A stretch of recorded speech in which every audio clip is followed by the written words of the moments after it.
Кеше 17 январдагы Бишкектин Борбордук кала тоо аянтчасындагы митингге чыккан 21 жаран укук коргоо кызматкерлери тарабынан мыйзамсыз аракеттери үчүн кармалган. Өздөрүн жарандык активисттер атаган жаштар Кытай миграциясына каршы бир катар талаптар менен чыгышкан. Бирок учурда коомчулукта нааразычылык акция кайсы бир күчтөрдүн аркасы менен уюштурулуп, башаламан болгону белгиленүүдө. Күнү Бишкектин Ала тоо аянтында өткөн митинг боюнча талкуулар коомчулукта орун алууда. Анда негизинен Кытай миграциясына катуу көзөмөлгө алуу, аларга эмгек квоталарын чектөө, кыргыз паспортундагы улут деген графаны кайра киргизүү талаптары коюлган эле. Бирок жарандык активисттердин бул нааразычылык акциясы кайсы бир кызыктар күчтөр аркылуу уюштурулгандыгы да байма-бай айтылып келди. Ошо 7 апрелде эл чогулткан балдар дагы эле ошо чогулуп жүрөт деп жатышат айрымдары.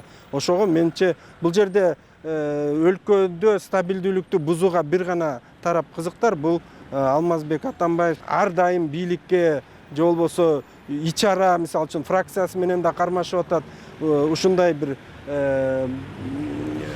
нааразычылык көрсөтүп аткан тарап бул экс-президент Алмазбек Атамбаев болуп атат. Өткөнгө кайрылсак, буга чейин деле Борбордо же башка жактарда бийликке болгон нааразычылык митингдер өтүп келген. Бирок аларда кандайдыр бир ырааттуу уюштуруучулук болгонун саясатчылар айтышат. Ал эми кече күнкү жаштардын акциясы башаламан экенин тележурналист Миржан Балыбаев Фейсбуктагы баракчасына билдирген.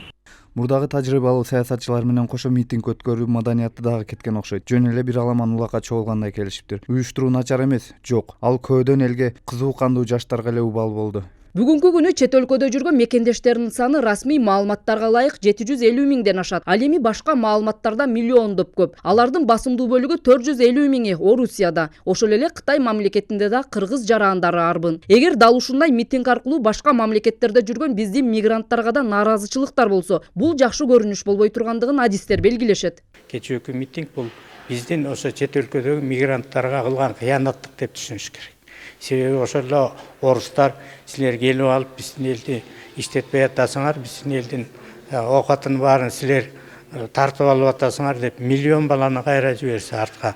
Кытайда жүргөн эле биздин ошо окуп аткан 4-5 миң баланы кайра айдап жиберсе, канча 30-40 миңге жакын деди го.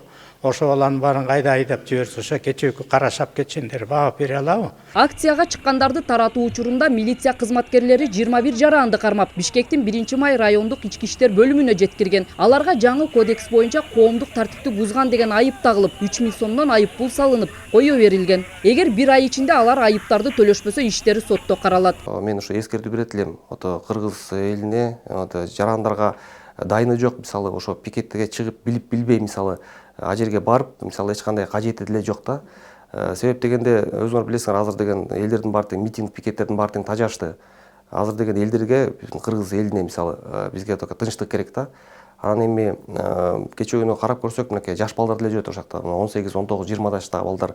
Алар мисалы билип билбей эле ошака бирөөнүн айткан айтуусу боюнча келип атышат да. Кечээ күнү эле мынакей сурамжылоо иштерин жүргүзсөк, алар деле айтат, ошо жанагы досторубуз менен келгенбиз, анан келип кой деп сурангандан барганбыз деген маалымат иретинде айтып кетишти да бизгечи. Эгерде жанагындай дагы кача турган болсо, биз уже жанагындай чара колдонобуз. Кечээ күнкү митингке күбөлөр 500дөй адам чогулганын айтса, уюштуруучулар 2000ден ашык киши келгенин билдиришти.